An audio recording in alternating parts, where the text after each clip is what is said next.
सृष्टि के निर्माण उपरांत एक बार नारायण ने तप के लिए महादेव से उत्तम स्थान के निर्देश की याचना की। महादेव ने अपनी प्रेरणा से समस्त तेज संपन्न अत्यंत शोभायमान पंचकोशी नगरी का निर्माण किया।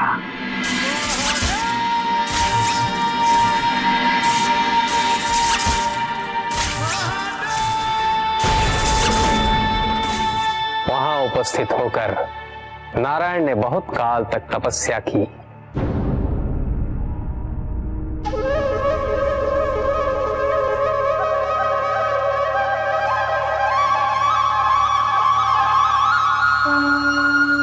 नारायण की तपस्या के अनंतर ही उस क्षेत्र में महादेव की कृपा से अनेक नदी नद सरिताएं उत्पन्न हुई। इस सब को देखकर आनंदमयी हो उठे नारायण ने जैसे ही अपना शीश हिलाया, एक कान की मणि गिर पड़ी।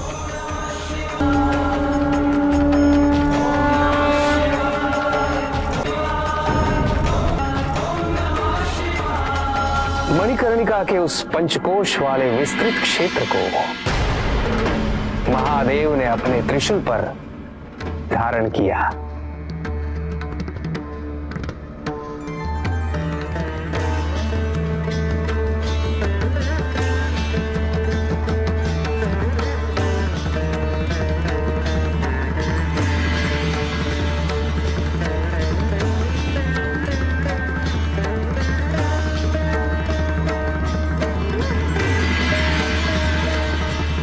महादेव ने अपनी शक्ति से उस पंचकोशी तीर्थ को सभी 14 लोकों से पृथक रखा और आगे इन सब से अलग उसको मृत्युलोक में स्थापित किया।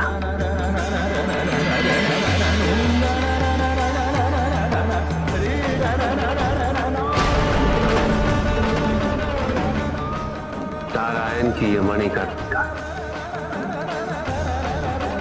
हमारे द्वारा निर्मित इस विश्व में स्थान पाए और सभी जीवों को हमारी ओर लाने का साधन बने। महादेव, आपने कहा था कि आप इसे इस लोक में स्थापित करेंगे। अब समय आ गया है।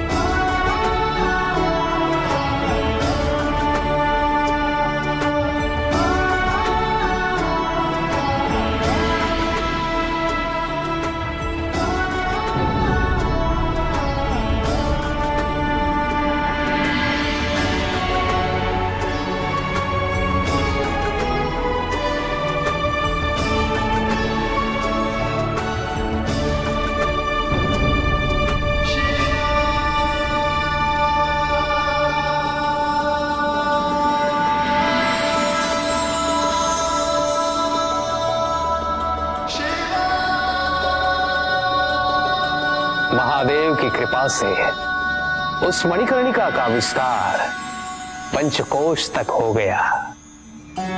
ये मणिकर्णिका पंचकोश की काशी बनकर इस पृथ्वी पर सदैव रहेगी। यह अविनाशी है, चिरकाल तक। सृष्टि के अंत के पश्चात भी इसका अंत नहीं होगा। ये भूमि मुझे सदैव प्रिय रहेगी।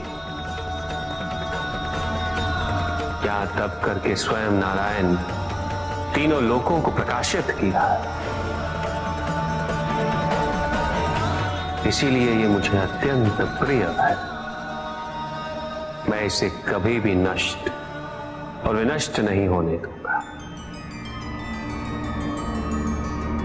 ब्रह्मदेव, जब संसार के आवर्तन के पश्चात प्रलय आएगा, मैं इस काशी को पुनः अपने त्रिशूल पर धारण करूंगा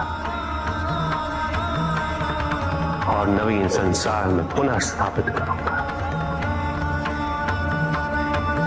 और यहां मेरा अस्तित्व सदैव रहेगा।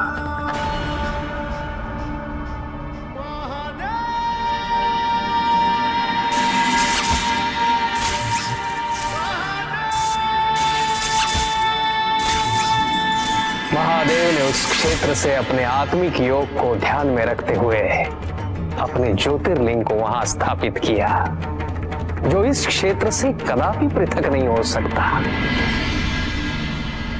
विश्व की स्थापना तो हुई,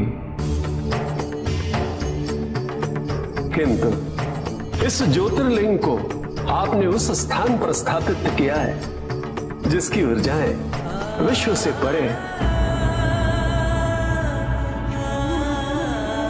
इस ज्योतिर्लिंग को विश्वेश्वर ज्योतिर्लिंग के नाम से जाना जाएगा।